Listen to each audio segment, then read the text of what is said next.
Welcome to Digimasters Shorts. We are your hosts, Adam Nagus and Carly Wilson, delivering the latest scoop from the digital realm. A new survey of more than 1,000 college faculty members shows widespread concern that artificial intelligence is undermining students' critical thinking and attention spans. 95% of professors believe AI is making students overly reliant on the technology, while 9 in 10 say it is reducing their ability to think critically. More than 3/4 of faculty report cheating has increased on their campuses since AI became widely available, and nearly 3/4 say they have personally dealt with AI-related academic integrity cases. Faculty also say students' research skills are suffering, with nearly half reporting a decline they attribute to AI use. Concerns extend to the value of higher education itself, as almost 3/4 of respondents believe AI tools will negatively affect the integrity and worth of academic degrees. At the same time, many professors worry students are still not prepared for an AI-driven workforce despite relying heavily on the technology in school. Researchers behind the survey say faculty remain deeply divided, with some embracing AI, others resisting it, and many uncertain how to move forward. They warn that without clear leadership and strong AI literacy, higher education risks sacrificing deep learning and human judgment for short-term convenience. Google has rolled out a new feature called Personal Intelligence in its AI mode for search and in its Gemini chatbot, and early reactions suggest it's a major leap forward.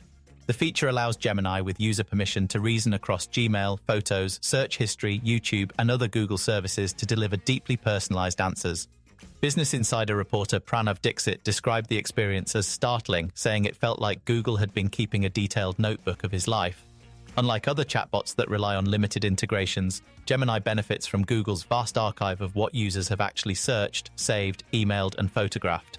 In testing, Gemini accurately inferred travel preferences for Dixit's parents and explained its reasoning by pointing to emails, photos, and past searches spread across his account.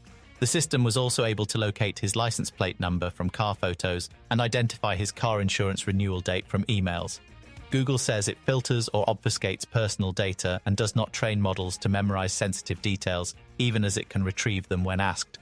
The tool also adjusted travel planning based on the fact that Dixit has a new baby, something it already knew from his data. While rivals like Meta talk about personal superintelligence as a future goal, the review argues that Google may have effectively delivered it already.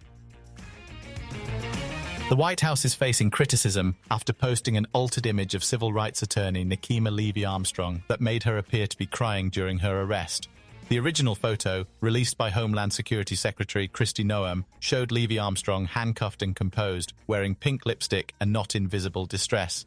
About 30 minutes later, the White House shared a nearly identical image in which her face appeared altered, with tears added and her mouth open, while the background and positioning remained unchanged. Bold text on the image labeled her a far-left agitator accused of orchestrating church riots in Minnesota. Levy-Armstrong was arrested after interrupting a church service to protest a pastor who protesters say leads a local ICE field office. Federal authorities are charging her and others with conspiracy and intimidation, while the Trump administration has described the protest as a riot. Journalists quickly identified discrepancies between the images, and CNN confirmed the White House version had been digitally altered. When asked about the manipulation, the White House did not deny it and instead dismissed the post as a meme.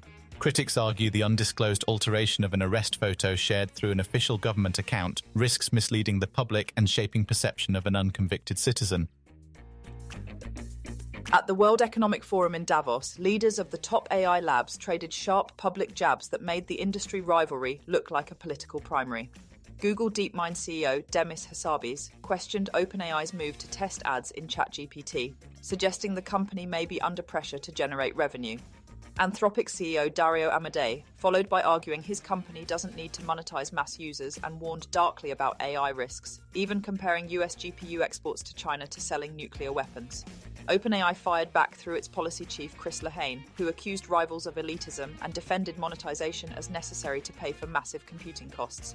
Lehane dismissed the critiques as attention-seeking from second-tier players and challenged rivals to offer real solutions to potential job losses from AI.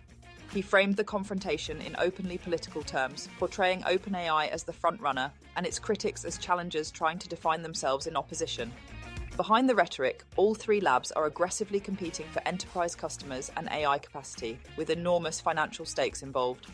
The clash also reflects growing frustration among OpenAI's rivals over its scale, influence, and willingness to make costly bets without clear profitability. With the race to artificial general intelligence accelerating, the industry appears poised for a much more combative year ahead. Thank you for listening to today's AI and Tech News Podcast summary. Please do leave us a comment, and for additional feedback, please email us at podcast@digimasters.co.uk. You can now follow us on Instagram and Threads by searching for @DigimasterShorts or search for Digimasters on LinkedIn. Be sure to tune in tomorrow, and don't forget to follow or subscribe.